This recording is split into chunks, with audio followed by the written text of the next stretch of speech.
Hello friends, NCERT classes के online platform पर आपका हार्दिक स्वागत एवं अभिनंदन है। साथियों, मैराथन वीडियो कल साइंस की गई थी और आज सोशल साइंस के शिक्षण पाठ का मैराथन वीडियो है। शुरू करते हैं। आज का जो पहला क्वेश्चन है, सामाजिक विज्ञान के उद्भव और विकास के संदर्भ में निम्नलिखित कथनों पर विचार कीजिए। पहला कथन कह रहा है कि सामाजिक विज्ञान ज्ञान सामग्री सीधे मानव समाज के लिए विकास, संगठन और सामाजिक घटकों की सदस्यता से संबंधित है। बिल्कुल आपका जो पहला कथन है बिल्कुल सही है। सेकंड कथन है, माइकलिस के अनुसार सामाजिक विज्ञान का संबंध मानव और उसके सामाजिक तथा भौतिक वातावरण के पारस्परिक आदान प्रदान से है। ये भी आपका कथन सही है। जो माइकलिस महोदय थे 1916 में सामाजिक विज्ञान को बताया था कि मानव और सामाजिक भौतिक वातावरण के संबंधों का अध्ययन है। नेक्स्ट, अमेरिका में सामाजिक विज्ञान को विषय के रूप में 1916 में सरकारी मान्यता प्राप्त हुई है। ये भी आपका सही है। जब माइकलस महोदय ने ये संबंध बताया उसी समय इसको सरकारी मान्यता प्रदान की गई एक विषय के रूप में। तो आपका जो उत्तर है, तीनों कथन सही है, इसलिए जो उत्तर हो जाएगा फर्स्ट, सेकंड, थर्ड, मतलब D option is the right answer. Next question, सामाजिक विज्ञान और समाज विज्ञान के मध्य सूक्ष्म अंतरों के संबंध में कौन सा कथन असत्य है, ये आपको बताना है। देखिए, समाज विज्ञान विश्वविद्यालय स्तर पर पढ़ाए जाने वाले सूक्ष्म सिद्धांतों को मुखरित करने वाले विषय हैं। बिल्कुल आपका सही है। सेकंड, बी ऑप्शन कह रहा है सामाजिक विज्ञान व्यक्ति की मनोवृत्ति और अभिमत के परिष्कार पर ध्यान केंद्रित करता है। ये भी आपका सही है। सामाजिक विज्ञान में प्रौढ़ दृष्टिकोण उपस्थित किया जाता है, जबकि समाज विज्ञान में बाल दृष्टिकोण ध्यान में रहता है। ये आपका क्वेश्चन विकल्प गलत है और चूंकि असत्य पूछा है इसलिए उत्तर भी आपका सी ऑप्शन हो जाएगा। क्यों?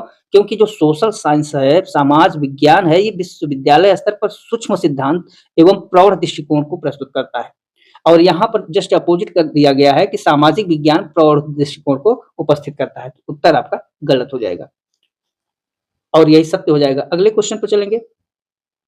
सामाजिक विज्ञान शिक्षण के उद्देश्यों के संबंध में राष्ट्रीय शैक्षिक संगठन के माध्यमिक शिक्षा के पुनर्गठन आयोग की सिफारिशों के अनुसार कौन सा तत्व शामिल नहीं है? अब देखिए, इसमें आपको वो तत्व जो शामिल नहीं है उसको खोजना है। पहला ऑप्शन कह रहा है इसमें पहला ऑप्शन कह रहा है मानव, उसके जीवन और प्राकृतिक तथा सामाजिक वातावरण के अंतः संबंधों का अध्ययन है सामाजिक विज्ञान, जो कि पूरी तरीके से सही विकल्प दिया गया है। सेकेंड ऑप्शन में देखिए, तुरंत यहाँ पे बालकों में केवल व्यावसायिक कौशलों का विकास, और हमने आपको बताया था कि जब फनली स्पेसिफिक एक की बात करेगा वह विकल्प गलत हो जाएगा। इसका मतलब कि जो बी ऑप्शन है वो आपका गलत उत्तर हो जाएगा और चूंकि नहीं पूछा है इसलिए इसी को हम उत्तर मान लेंगे। नेक्स्ट क्वेश्चन पर चलेंगे। सामाजिक विज्ञान के क्षेत्र की व्यापकता के संबंध में निम्नलिखित में से कौन सा कथन सही अंतर विषयक दृष्टिकोण दर्शाता है, ये आपको बताना है। अब देखिए, यहाँ पर जो आपका कह रहा है यह केवल इतिहास और भूगोल का ही समन्वित रूप है। आपको हम साइंस का पढ़ा रहे थे शिक्षण, वहां बताए थे कि सामाजिक विज्ञान में भी विज्ञान है, इसलिए तुरंत इसको क्या करेंगे, गलत कर देंगे। इस और बी ऑप्शन करा, इसके अंतर्गत इतिहास, भूगोल, राजनीति शास्त्र, अर्थशास्त्र, मनोविज्ञान, समाजशास्त्र एवं वाणिज्य का संकलन और अध्ययन कराया जाता है। ये आपका बिल्कुल बी ऑप्शन सही है, इसलिए इसी को उत्तर टिक कर देंगे। जबकि आप यहाँ से देख रहे हैं कि डी में भी आपको निगेटिव कीवर्ड मिल रहा है और सी में भी निगेटिव कीवर्ड मिल रहा है, इसलिए उत्तर ये दोनों आपके क्या होंगे, गलत हो जाएंगे। नेक्स्ट क्वेश्चन, सामाजिक विज्ञान के अध्ययन के मुख्य तत्वों में मत श्लाघा और मूल्यों के प्रस्थापन का प्राथमिक उद्देश्य क्या है? अब देखिए, जो मत श्लाघा है, अब आप लोग सोच रहे होंगे कि ये प्रश्न आए ही नहीं है कभी, ऐसे ही प्रश्न पूछे जा रहे हैं इस समय। जो मत श्लाघा है यह छात्रों को दूसरों के विचारों को बिना सोचे समझे स्वीकार करने के लिए बाध्य करता है। देखिए, यहीं से आप उत्तर को गलत कर दीजिए, दोनों क्या है, निगेटिव के अंतर्गत आता है। मत श्लाघा समाज में लोकतांत्रिक चेतना, सामाजिक सहिष्णुता और विभिन्न वैचारिक दृष्टिकोणों का सम्मान विकसित करना होता है। बिल्कुल आपका बी ऑप्शन ही सही उत्तर है इसका। और देखिए, यहाँ और सी डी दोनों आपके गलत हैं, दोनों में निगेटिव कीवर्ड मौजूद है। अगला क्वेश्चन, वर्धा सम्मेलन 1937, और ये जो 1937 में वर्धा सम्मेलन हुआ था, पहले हम लोग देखें कि कौन सा अनुक्रम सही है, इसको बताना है। भारत में सामाजिक विज्ञान के विद्यालय पाठ्यक्रम के समावेश की ऐतिहासिक पृष्ठभूमि के संदर्भ में सही अनुक्रम क्या है, वो आपको बताना है। अब यहाँ पर आप देख रहे हैं ए ऑप्शन में कह रहा है कि वर्धा सम्मेलन 1937, बिल्कुल आपका सही है। उसके बाद और ये विश्वविद्यालय शिक्षा आयोग 1948, फिर मुदालियर आयोग 1952 और कोठारी आयोग 1964। ये आपका बिल्कुल सही है, 4 के चारों ऑप्शन सही है। बी ऑप्शन में मुदालियर 1952 में दिया गया है। मुदालियर आयोग 1952 में था, लेकिन उससे पहले क्या है, वर्धा सम्मेलन है। तो ये सही क्रम अगर देखा जाए तो कौन सा है, आपका ए ऑप्शन ही है। इसमें सब कुछ अरेंजमेंट्स अनुक्रम के अनुसार हुआ है, जो घटनाएं जैसे घटी हैं उसके अनुसार हुआ है, इसलिए आपका ए ऑप्शन सही है। नेक्स्ट क्वेश्चन, महात्मा गांधी की वर्धा शिक्षा योजना 1937 के तहत गठित डॉक्टर जाकिर हुसैन समिति ने सामाजिक विज्ञान के शिक्षण हेतु क्या सिफारिश की थी, और उन्होंने ये कहा था कि 7 से 14 वर्ष के जो बालक हैं उनको स्वावलंबी और आत्मनिर्भर बनना चाहिए। तो आपका पहला ही उत्तर सही हो जाएगा, इसमें ही स्वावलंबी भी है और आत्मनिर्भर बनाने वाली 7 वर्षीय जो बुनियादी शिक्षा का पाठ्यक्रम है वो आपका वर्धा शिक्षा योजना के तहत ही हुआ था। नेक्स्ट क्वेश्चन, वर्ष 1948 में गठित विश्वविद्यालय शिक्षा आयोग की अध्यक्षता में सामाजिक विज्ञान के संबंध में क्या विचार प्रस्तुत किए गए थे, और इसमें जो विचार प्रस्तुत किया गया था वो विचार किससे संबंधित है, डॉक्टर सर्वपल्ली राधाकृष्णन से संबंधित है। और डॉक्टर सर्वपल्ली राधाकृष्णन की अध्यक्षता में क्या हुआ था, भारतीय शिक्षा के इतिहास में नवीन युग का निर्माण करने वाला प्रतिवेदन प्रस्तुत किया गया था। और ये देखिए सिर्फ और सिर्फ किसमें है, बी ऑप्शन में है। यहाँ पे लक्ष्मण स्वामी मुदालियर जी है और की अध्यक्षता थी, और इसमें केवल प्राथमिक शिक्षा गठन, ये भी गलत है। डीएस कोठारी 1964 में थे, इसलिए आपका जो उत्तर होगा बी ऑप्शन हो जाएगा। नेक्स्ट क्वेश्चन, मुदालियर आयोग माध्यमिक शिक्षा आयोग था जो 1952 में गठित हुआ था। अब इसने इसके द्वारा जो है सामाजिक विज्ञान विषय के संबंध में दी गई प्रमुख सिफारिश क्या थी, तो जो मुदालियर आयोग ने दिया था उसमें उन्होंने भूगोल, नागरिक शास्त्र सबका पृथक अध्ययन करने के बजाय एकीकृत मतलब एक साथ अध्ययन करने के एक विषय के रूप में पढ़ाया जाए, यही आपका उत्तर सही है। मुदालियर आयोग की यही सिफारिश थी कि इतिहास, भूगोल और नागरिक शास्त्र को अलग अलग करने के बजाय उन्हें पूर्ण रूप से एक विषय के रूप में पढ़ाया जाए। अगला क्वेश्चन,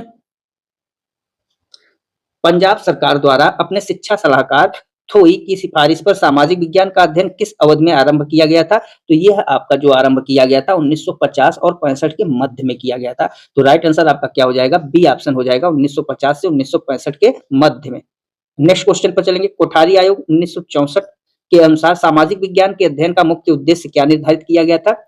अब देखिए ए ऑप्शन नहीं हो सकता क्योंकि निगेटिव कीवर्ड मौजूद है, सी भी नहीं हो सकता निगेटिव कीवर्ड है, और डी भी नहीं हो सकता क्योंकि निगेटिव कीवर्ड है। बचा कौन सा, बी ऑप्शन बचा, विद्यार्थियों को उनके वातावरण का ज्ञान प्राप्त करने में सहायता देना तथा मानव संबंधी संबंधों की समझ उत्पन्न करना। जब आप विकल्प को बहुत अच्छे से पढ़ेंगे तो आपको नेगेटिव और पॉजिटिव दोनों कीवर्ड मौजूद मिलेंगे। अगला क्वेश्चन है आपका, एनसीईआरटी द्वारा 1975 में निर्मित 10 वर्षीय विद्यालय पाठ्यक्रम एक ढांचा में कक्षा 6 से 8 के लिए सामाजिक विज्ञान हेतु क्या सुझाव दिया गया था, और इसमें यह सुझाव दिया गया था कि सबको एकीकृत रूप में न पढ़ाकर इतिहास, भूगोल और नागरिक शास्त्र को पृथक पृथक रूप में पढ़ाया जाए।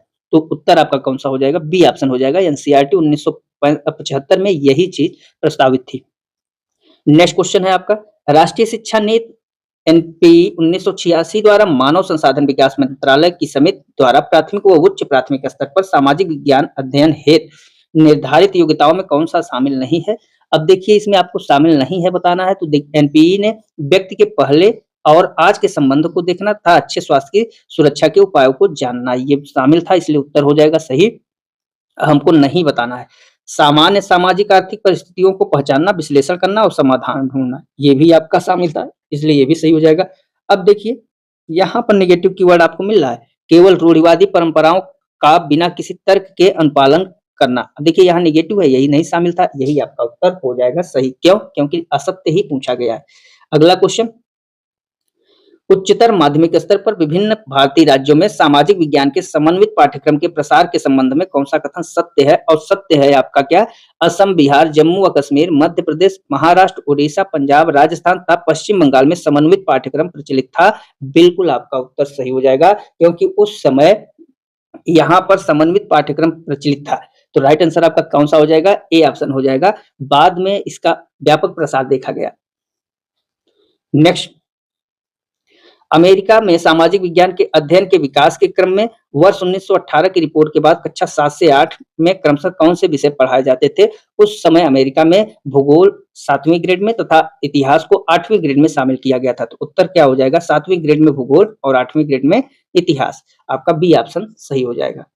थोड़ा हम लोग जल्दी करते हैं, जिन प्रश्नों पर आपको दिक्कत होगी वहां पे पूरा डिटेल बताया जाएगा। बेंजामिन एस ब्लूम के द्वारा प्रतिपादित शैक्षिक उद्देश्यों के वर्गीकरण के अंतर्गत सामाजिक विज्ञान में ज्ञानात्मक पक्ष का मुख्य आधार क्या है? कितनी बार हम लोग ब्लूम की चर्चा कर चुके हैं। ब्लूम का जो ज्ञानात्मक पक्ष था उसका प्राथमिक आधार क्या है? अवधारणाओं की पहचान करना। तो यहाँ पर देखिए पहला ही ऑप्शन है, विचारों तथा तथ्यों का प्रत्यास्मरण, अवधारणाओं एवं सामान्यानुमानों का ज्ञान होना, और यही आपका उत्तर सही हो जाएगा, क्योंकि इसी में ब्लूम का जो भी कॉग्निटिव पक्ष है, कॉग्निटिव डोमेन है, सब को समाहित कर दिया गया है। नेक्स्ट क्वेश्चन पर चलेंगे। सामाजिक विज्ञान शिक्षण में क्रियात्मक पक्ष के अंतर्गत शिक्षार्थी किस दक्षता का विकास अपेक्षित है? मतलब शिक्षार्थी में कौन सी ऐसी दक्षता का विकास हो जाए? जब हम लोग साइकोमोटर डोमेन की तरफ चलेंगे तो कंठस्थ करना ही निगेटिव है, इसलिए ये उत्तर तो हो ही नहीं सकता। अपेक्षित का मतलब वो चीजें होनी चाहिए, तो वो चीजें आप बी ऑप्शन में देखिए, समस्या समाधान होनी चाहिए, बच्चे में निर्णय लेने की क्षमता होनी चाहिए, तथा मानचित्र, ग्राफ या रेखाचित्र बनाने की योग्यता होनी चाहिए। आपका बी ऑप्शन ही सही है, सी नहीं सही है, और डी भी आपका पाठ्य पुस्तक का सस्वर वाचन ये भी गलत हो जाएगा। तो उत्तर कौन सा होगा? B option is the right answer. Next question, affective domain मतलब जो भावात्मक पक्ष है उसके बारे में आपको बताना है कि भावात्मक पक्ष के संप्रत्यय के अनुसार जब कोई छात्र सामाजिक विज्ञान की किसी अवधारणा से अनुरागी होकर उसे बार बार दोहराता है और वह उसके जीवन का आदर्श बन जाती है, तो यह किस प्रक्रिया को दर्शाता है? तो यह आपका दर्शाता है किसे? उसकी मूल्यता को दिखाता है। रिकॉल करना गलत हो जाएगा, वैल्यूइंग एंड कैरेक्टराइजेशन बिल्कुल आपका सही है, मूल्य स्थापन एवं तादाद में। तो राइट आंसर कौन सा होगा? बी ऑप्शन हो जाएगा। अगले क्वेश्चन पे हम लोग चलेंगे। सामाजिक मूल्यों को मुख्यतः किन तीन वर्गों में विभाजित किया गया है? सामाजिक मूल्यों की बात करें तो सामाजिक मूल्य आपके कैसे होने चाहिए? व्यवहारगत होने चाहिए, शाश्वत मूल्य होने चाहिए और विधिगत होने चाहिए, जो कि बी ऑप्शन में ही है, तो उत्तर आपका बी ऑप्शन हो जाएगा। नेक्स्ट, शाश्वत मूल्य से क्या तात्पर्य है? ये पूछा गया। शाश्वत मूल्य किसे कहा जाता है? शाश्वत मूल्य वे चीजें होती हैं जो किसी संस्कृति के आदर्श से संबंधित होती हैं। अब इसमें देखिए विशिष्ट विधियां दिया है विचार विमर्श करने की, और यहाँ पर कक्षा में बेहतर व्यवहार, क्षणिक रूप से दिखाई देने वाले गुण, दोनों गलत हो जाएगा। जबकि सी ऑप्शन में देश की संस्कृति से संबंधित वे आदर्श जिन्हें समाज अपने बालकों में स्थायी रूप से प्रस्थापित करना चाहता है, बिल्कुल आपका उत्तर सही हो जाएगा। नेक्स्ट क्वेश्चन, नेक्स्ट कह रहा है शिक्षण आव्यूह के संदर्भ में प्रभुत्ववादी शिक्षण आव्यूह। प्रभुत्ववादी शिक्षण आव्यूह का मतलब कि एक सत्तात्मक, उसमें केंद्र बिंदु प्रमुख कौन होता है? तो देखिए प्रभुत्ववादी का मतलब किसी का जमा जमाया हुआ प्रभुत्व। अब देखिए शिक्षार्थी केंद्रित होना गलत हो जाएगा, इसमें स्वयं शिक्षक ही प्रधान होता है, जो उसके नियम कानून कायदे होते हैं उसी की प्रधानता होती है, तो उत्तर आपका बी ऑप्शन हो जाएगा। शिक्षक प्रधान होना जिसमें पारंपरिक नीतियों के अनुसार शिक्षक एवं पाठ्यक्रम को प्रधानता दी जाती है, बिल्कुल आपका उत्तर सही हो जाएगा। नेक्स्ट क्वेश्चन पर, निम्नलिखित में से कौन सी रणनीति प्रजातांत्रिक शिक्षण आव्यूह के अंतर्गत शामिल नहीं है? प्रजातांत्रिक की बात कर रहा है, मतलब सबको समूह में लेकर चलें, तो प्रश्नोत्तर और अन्वेषण विधि ये बिल्कुल आएंगे, योजना विधि और वाद विवाद ये भी आएगा, अभिक्रमित अनुदेशन तथा कठोर भाषण विधि ये नहीं आएगा। क्यों नहीं आएगा? क्योंकि इसके अंतर्गत कठोर भाषण नहीं होना चाहिए। ये प्रभुत्ववादी की बात करने लगेगा, क्योंकि शिक्षक कैसा है वो शिक्षार्थी को क्या पता?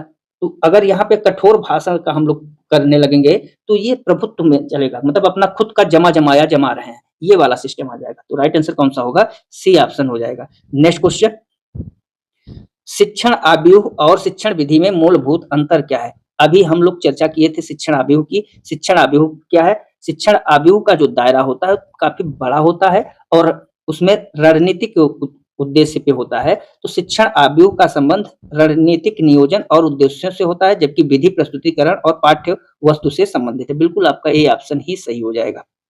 अभी हम लोगों ने चर्चा ही किया हुआ। बी नहीं होगा, देखिए निगेटिव कीवर्ड मौजूद है और यहाँ निष्पादक और इसमें भी निगेटिव कीवर्ड है और दोनों में कोई अंतर नहीं होता, ये भी गलत हो जाएगा। नेक्स्ट क्वेश्चन पर, नेक्स्ट क्वेश्चन आपका है प्रजातांत्रिक शिक्षण आव्यूह के अंतर्गत भावात्मक पक्ष के उद्देश्यों की प्राप्ति प्रभुत्ववादी की तुलना में अधिक प्रभावी क्यों मानी जाती है, इसके बारे में बताना है। अब इसमें छात्र केवल मूक बना रहता है, देखिए उत्तर में कह रहा है छात्र केवल मूक बना रहता है, नेगेटिव आया इसलिए इसको हम उत्तर नहीं मानेंगे। उत्तर सही कौन हो सकता है? इसमें शिक्षार्थियों की रुचि होती है, रुझान होता है, योग्यता होती है और अधिगम स्तर का ध्यान रखकर परस्पर अंतःक्रिया को बढ़ावा दिया जाता है। बिल्कुल सारी चीज़ आपको पॉजिटिव मिली होंगी और ये छात्र के हित की बात कर रहा है, इसलिए बी ऑप्शन आपका उत्तर हो जाएगा। नेक्स्ट नेक्स्ट क्वेश्चन है आपका सामाजिक अध्ययन में प्रजातांत्रिक आव्यूह के प्रयोग से विद्यार्थी में किस प्रकार के चिंतन को प्रोत्साहन मिलता है? अब देखिए पहला ऑप्शन नहीं हो सकता, इसलिए इसको गलत कर दीजिएगा। थर्ड ऑप्शन भी नहीं हो सकता क्योंकि यहाँ भी नेगेटिव है और निष्क्रिय बच्चा अगर निष्क्रिय हो गया या उदासीन चिंतन हो गया, ये भी आपका नेगेटिव है। तीनों नेगेटिव कट गए, बचा कौन? जो बचा वही आपका उत्तर हो जाएगा। अगला क्वेश्चन, सामाजिक विज्ञान में भाषण विधि के संदर्भ में कौन सा कथन असत्य है? अब देखिए भाषण लेक्चर मेथड, अब लेक्चर मेथड के अंतर्गत यह शिक्षण की सबसे प्राचीन एवं सर्वाधिक प्रचलित विधि है जिसे कथन विधि भी कहते हैं। बिल्कुल सही, सबसे पहले लेक्चर मेथड ही था, ये आपका सही है। और ऋग्वेद काल में लेखन कला के अभाव कारण संपूर्ण कार्य मौखिक होता था, ये भी सही है। आपका सी ऑप्शन कह रहा है यह विधि में क्रियाशीलता, प्रयोगात्मकता और उच्च आलोचनात्मक चिंतन का सर्वाधिक विकास करती है, ये बिल्कुल गलत है। अगर ये सही होता तो लेक्चर मेथड होता ही नहीं। इसमें जो बच्चे हैं वो सक्रिय नहीं होते हैं, निष्क्रिय होते हैं, उदासीन होते हैं, इसलिए आपका उत्तर सी ऑप्शन हो जाएगा। नेक्स्ट, किस प्रकार के सामाजिक विषयों की पृष्ठभूमि तैयार करने में भाषण कथन विधि अत्यंत उपयोगी सिद्ध होती है? अब पहला ऑप्शन नहीं होगा क्योंकि नेगेटिव कीवर्ड आपके मौजूद हैं और सी भी नहीं होगा, डी भी नहीं होगा, तो बचा जो वही आपका उत्तर हो जाएगा। अब इसे बार-बार बताने की जरूरत नहीं है, केवल आप कीवर्ड को पकड़िए। जहां आप कीवर्ड्स को पकड़ लेंगे तुरंत उत्तर आपको समझ में आ जाएगा, क्यों नहीं होगा। नेक्स्ट, बिनी के अनुसार शिक्षण की सर्वश्रेष्ठ विधि की परिभाषा क्या है? अब देखिए यहाँ भी मौजूद है नेगेटिव, यहाँ भी नेगेटिव है और जब पूर्ण रूप से कक्षा शांत होगा तो वहां पे बच्चे सक्रिय रहेंगे ही नहीं, निष्क्रिय हो जाएंगे। तो जब निष्क्रिय हो जाएंगे तो पूरा शिक्षक के ही ऊपर जाएगा, मतलब शिक्षक केंद्रित हो जाएगी शिक्षण, इसलिए ये भी आपका नेगेटिव हो गया। बचा कौन सा? जो अभिरुचि और प्रयत्न को बढ़ावा दे, क्रियाशीलता विकसित करे, स्वतंत्र चिंतन, निर्णय को उद्दीप्त करे तथा सामाजिकरण स्थापित करे। अब आप लोग सोच रहे होंगे कि शायद सर 3 ऑप्शन में नेगेटिव कीवर्ड दे देते हैं कि हमें समझाने के लिए या पहचान कराने के लिए। ऐसी कोई बात नहीं है। आप अच्छे से समझते हैं कि विकल्प एक ही सही होगा और जो विकल्प सही होगा उसी में नेगेटिव कीवर्ड नहीं होगा। बाकी जितने 3 विकल्प हैं उसमें नेगेटिव कीवर्ड होना ही होना है। नेक्स्ट, पाठ्यपुस्तक विधि का सबसे बड़ा दोष क्या माना गया है? यह छात्रों में खोज की प्रवृत्ति को नष्ट कर सकती है तथा उन्हें आलसी बना सकती है। बिल्कुल आपका सही है। पाठ्यपुस्तक विधि ऐसा होता है कि जब सब कुछ छात्रों को छपा-छपाया मिल जाएगा तो छात्र सोचेंगे क्या? तो वो उसी छपे-छपाए उत्तरों पर ही निर्भर हो जाते हैं और निर्भर होने के कारण उनमें जो प्रवृत्ति होती है वो आलस की आ जाती है। इसलिए आपका उत्तर ए सही हो जाएगा। अगला क्वेश्चन है सामाजिक विज्ञान की पाठ्यपुस्तक में के मूल्यांकन हेतु रेटिंग स्केल का प्रयोग करते समय किस बिंदु पर ध्यान देना आवश्यक नहीं है? अब ऑप्शन क्या कह रहा है? ऑप्शन कह रहा है क्या सामग्री की अवधारणात्मक संगठन पूर्ण एवं बोधगम्य है? इस पर ध्यान देना जरूरी है क्योंकि यही बेस है सामाजिक विज्ञान का। क्या पुस्तक केवल लेखक के व्यक्तिगत और पक्षपातपूर्ण विचारों पर आधारित है? ये चीज रेटिंग स्केल के लिए जरूरी नहीं है क्योंकि यहाँ पे केवल लेखक के व्यक्तिगत और पक्षपातपूर्ण विचारों को शामिल किया गया। तो उत्तर आपका जो होगा यही होगा, लेकिन विकल्प आपका ये गलत है और यही आपका उत्तर हो जाएगा। नेक्स्ट क्वेश्चन, प्रोजेक्ट विधि। प्रोजेक्ट विधि के बारे में हम लोगों ने कितनी बार चर्चा कर चुका है कि ये प्रोजेक्ट विधि किलपैट्रिक महोदय की है जो कि प्रगतिशील प्रगतिवादी विचारधारा से संबंधित है और इनके जो गुरु हैं वो जानटीवी महोदय हैं। कई बार हम लोगों ने चर्चा किया। अब ये केवल मनोरंजन के लिए तो हो ही नहीं सकता। प्रोजेक्ट में केवल प्रयोगशाला के भीतर किया जाने वाला रासायनिक परीक्षण हो ही नहीं सकता। अब प्रोजेक्ट विधि द्वारा गृह कार्य एक तरीके से गृह कार्य है जो उत्तर पुस्तिका में लिखना होता है, ये भी नहीं हो सकता। तो बचा कौन सा? बी ही ऑप्शन बचा। आप आंख बंद करके उत्तर लगा दीजिए। जब आपने नेगेटिव पकड़ लिया कीवर्ड तो उत्तर आपको मिल जाएगा। किलपैट्रिक द्वारा वर्गीकृत प्रोजेक्ट के 4 भेदों में से कौन सा शामिल नहीं है? देखिए सृजनात्मक प्रोजेक्ट तो है, बिल्कुल आपका है, इसलिए ये शामिल है और रसास्वादन प्रोजेक्ट भी है, ये भी शामिल है और समस्यात्मक प्रोजेक्ट है इसलिए भी शामिल है, लेकिन केवल कंठस्थीकरण प्रोजेक्ट ये शामिल नहीं है। डी ऑप्शन आपका गलत हो जाएगा। उन्होंने रटने का कोई प्रोजेक्ट नहीं दिया हुआ है, तो right answer rote learning project हो जाएगा। नेक्स्ट, एल्सवर्थ कॉलिंस के अनुसार प्रोजेक्ट के 4 रूपों में निम्नलिखित में से कौन सा शामिल नहीं है? देखिए आपने खेल प्रोजेक्ट की बात सुनी होगी, ये शामिल है। सैर सपाटे वाले प्रोजेक्ट को भी सुना है, ये भी शामिल है। कहानी प्रोजेक्ट भी शामिल है तथा नैतिक प्रोजेक्ट शामिल है। तो ये आपका यही पूरा का पूरा ए ऑप्शन ही सही है। चूंकि दूसरा ऑप्शन में भाषण प्रोजेक्ट, लिखित प्रोजेक्ट, ये सब नहीं शामिल है। ऐतिहासिक प्रोजेक्ट, भौगोलिक प्रोजेक्ट ये भी नहीं शामिल है, तो आपका उत्तर जो होगा ए ऑप्शन हो जाएगा। अगला क्वेश्चन, प्रोजेक्ट जो प्रोजेक्ट योजना के सही सोपानों का क्रम क्या है? प्रोजेक्ट योजना के सोपानों को देखें तो सबसे पहले यहाँ पे मूल्यांकन दिया गया है, जबकि ये गलत हो जाएगा। सब मूल्यांकन स्टार्टिंग में हम लोग मूल्यांकन क्यों करेंगे? सबसे पहले क्या करेंगे? उन परिस्थितियों को उत्पन्न करेंगे, और परिस्थितियों को उत्पन्न करना सिर्फ आपका कहाँ है? बी ऑप्शन में है। जब परिस्थितियां उत्पन्न हो जाएंगी और उद्देश्य से निर्धारण हो जाएगा, फिर हम प्लानिंग करेंगे, फिर क्रियान्वयन के बाद देखेंगे कि उसमें कुछ कमियां तो नहीं है, तो मूल्यांकन हो जाएगा। फिर आलेख और उसके बाद तब जाके उसका रिकॉर्ड रखेंगे, तो उत्तर आपका बी ऑप्शन होगा। नेक्स्ट, प्रोजेक्ट विधि का मुख्य गुण क्या है? ये आपको बताना है, और हमने बताया था कि यह सिद्धांत किस पर कार्य करता है? करके सीखने पे, लर्निंग बाय डूइंग पे। तो आपको उत्तर कुछ भी हो, लेकिन एक ही ऑप्शन ऐसा है जहां पे लर्निंग बाय डूइंग की बात की गई है, तो आंख बंद करके उसी को लगा देना है। अब आप पूरी तरीके से बी सी डी में देखेंगे तो नेगेटिव कीवर्ड आपको मौजूद मिलेगा। यही है शिक्षण हल करने का सबसे अच्छा तरीका। नेक्स्ट क्वेश्चन पे, प्रो बासिंग के अनुसार समस्या समाधान विधि का मूल आधार क्या है? समस्या को रट लेना उसका मूल आधार नहीं हो सकता, इसलिए इसको गलत कर देंगे। समस्या को अनदेखा करना भी मूल आधार के अंतर्गत नहीं आता, इसलिए इसको भी गलत कर देंगे। अब बिना सोचे समझे हम समस्या को हल करने का प्रयास करें, ये भी उत्तर आपका गलत हो जाएगा। बचा कौन? B option. समस्या से जूझना जीवन की प्रकृति है, इसलिए विमर्शित चिंतन द्वारा उपयुक्त समाधान खोजने की प्रक्रिया है। बिल्कुल आपका राइट आंसर हो जाएगा। Next answer, next question, John Dewey द्वारा प्रस्तुत समस्या समाधान के 5 चरणों में से कौन सा चरण नहीं आता? अब देखिए, अनुकूलता मतलब समस्या की पहचान। कोई भी आप समस्या हल करने चलेंगे, समस्या समाधान करने चलेंगे, तो सबसे पहले समस्या को क्या करना होगा? पहचानना होगा। तो पहला आपका ऑप्शन तो आता है, 100% सही है। नेक्स्ट आपका क्या कह रहा है? समस्या की परिभाषा एवं अन्वेषण, ये भी जरूरी है। भाई जो आपने समस्या देखा, उसको पहचान किया कि हमारा ये समस्या है, तो इसकी परिभाषा और इसका अन्वेषण तो आना चाहिए ना। जब तक ये नहीं कर पाएंगे, कैसे समझ पाएंगे कि यही हमारी समस्या है? तो ये भी आपका उत्तर सही हो जाएगा। अनुमान एवं मूल्य निरूपण, बिल्कुल ये भी आपका आता है। अंधविश्वासों के आधार पर समाधान थोपना, ये समस्या समाधान विधि के चरण के अंतर्गत नहीं आता, और यही आपका उत्तर सही हो जाएगा, क्योंकि नहीं पूछा गया है, नेगेटिव पूछा गया है। नेक्स्ट क्वेश्चन, सामाजिकृत अभिव्यक्ति विधि से क्या तात्पर्य है? और देखिए, केवल शांत रहकर और केवल शिक्षक द्वारा और उत्तर पुस्तिकाओं की जांच करना, तीनों नेगेटिव कीवर्ड के अंतर्गत है। जब आपको नेगेटिव मिल गया तो ऑप्शन आपका सही वाला सामने है, उसे पढ़ने की भी जरूरत नहीं है। आप जितना ज्यादा से ज्यादा हो सके कीवर्डों के माध्यम से भी आप पेपर को हल कर रहे हैं, बहुत ही सहजता से आप पेपर हल कर ले जाएंगे।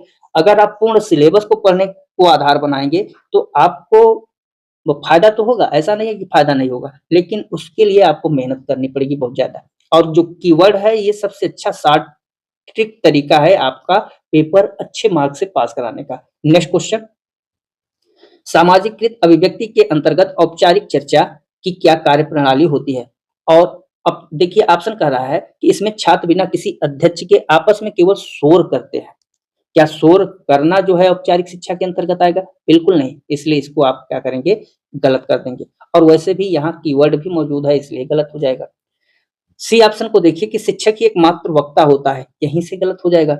और डी ऑप्शन में भी आपका कीवर्ड मौजूद है, तो बचा कौन सा? बी ऑप्शन बचा, उत्तर आपका सही हो जाएगा। आप केवल अच्छे से देखते चलिए विकल्प को। नेक्स्ट क्वेश्चन, संस्था रूपी चर्चा का सर्वोत्तम उदाहरण कौन सा है? अब देखिए, संस्था है तो कक्षा का नगर परिषद, संसद या संस्था का रूप धारण कर सभासदों की भांति नगर या देश के मुद्दों पर विचार करना। अब देखिए, यहाँ पर क्या है कि संस्था को अगर हमें बताना है बच्चों को, तो सबसे अच्छा होगा कि उस कक्षा में ही सब कुछ रोल प्ले करा दिया जाए, और वही आपका ऑप्शन ए कह रहा है, इसलिए उत्तर भी आपका ए ऑप्शन ही हो जाएगा। अब दो छात्रों के बीच व्यक्तिगत बातचीत या सांपट पर उत्तर लिख देना या पुस्तकालय में बैठकर चर्चा करना, ये तीनों आप देख रहे हैं नेगेटिव हैं, इसलिए उत्तर आपका गलत हो जाएगा। नेक्स्ट क्वेश्चन, भूमिका निर्वाह रोल प्ले विधि के संबंध में फेनी और सेप्टेल के विचारानुसार मुख्य लाभ क्या है? रोल प्ले क्या करता है? रोल प्ले उस समय की जो सामाजिक परिस्थितियां थी, उसमें समस्याओं को स्वयं रखकर अनुभव करता है बच्चा। तो विद्यार्थियों के लिए सबसे अच्छा होता है कि जो चीज खुद करके सीख जाएं, इससे अच्छा कोई अनुभव नहीं है। यहाँ केवल विद्यार्थियों की आप बात न करें, खुद अपने ऊपर ये बात करें कि अगर कोई चीज आपने खुद करके सीखा हुआ है, तो उससे अच्छा अनुभव आप कहीं दूसरे के बताए बातों में नहीं समझ पाएंगे, और वही आपका ऑप्शन ए कह भी रहा है। कि जब यह विद्यार्थियों को ऐतिहासिक सामाजिक परिस्थितियों में स्वयं को रखकर समस्याओं और भावनाओं को प्रत्यक्ष अनुभव करने का अवसर देती है। बिल्कुल आपका उत्तर ये ऑप्शन ही सही हो जाएगा। राष्ट्रीय शिक्षा नीति 1986 के अनुसार विद्यालय शिक्षा में भूमिका निर्वाह विधि का प्रयोग किस उद्देश्य की पूर्ति हेतु अनुशंसित किया है? तो देखिए ये ऑप्शन नहीं हो सकता, हो सी भी नहीं सकता, और तनाव को समाप्त करने के लिए पठन पाठन बंद कर देना, डी भी गलत है। बचा कौन सा? बी ऑप्शन ही बचा, यही आपका उत्तर हो जाएगा। भूमिका निर्वाह विधि के सोपानों के अंतर्गत तृतीय सोपान का मुख्य कार्य क्या होता है? देखिए हम लोग जाने कि भूमिका निर्वाह के अंतर्गत जो तीसरा सोपान है वो क्या चीज है? तो तीसरा सोपान का मतलब कि जो छात्र ऑब्जर्वर की भूमिका दी जाती है उनका वो ध्यानपूर्वक मूल्यांकन कर सकें, अवलोकन कर सकें। तो आवश्यक परिस्थितियों का चयन करना, इस ये सही है? नहीं।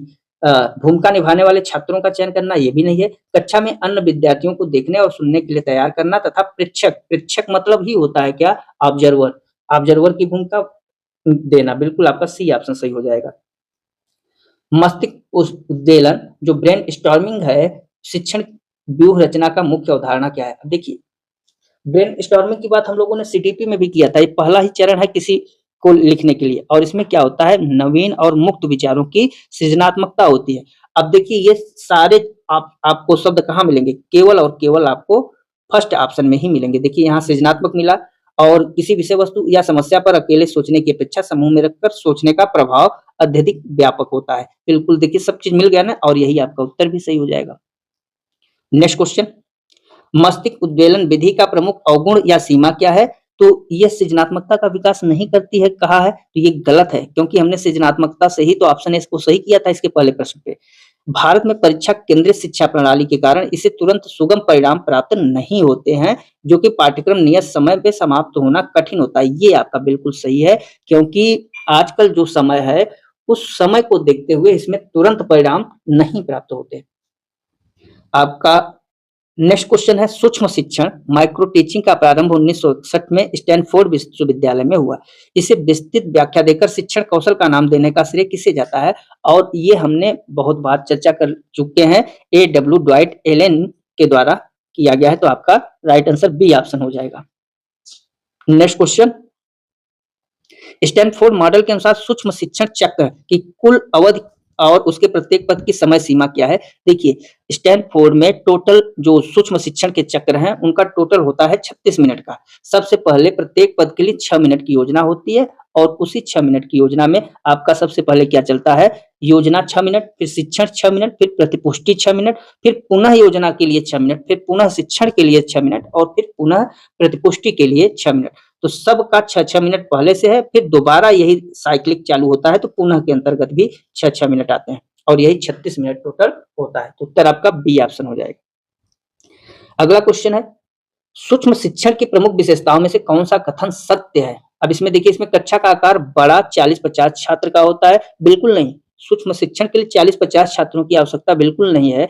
इसमें जो है सूक्ष्म शिक्षण एक अभ्यास की प्रक्रिया है, और इसमें देखिए केवल एक ही विशिष्ट शिक्षण कौशल का विकास किया जाता है। छात्रों की संख्या 5 तथा 10 हो सकती है।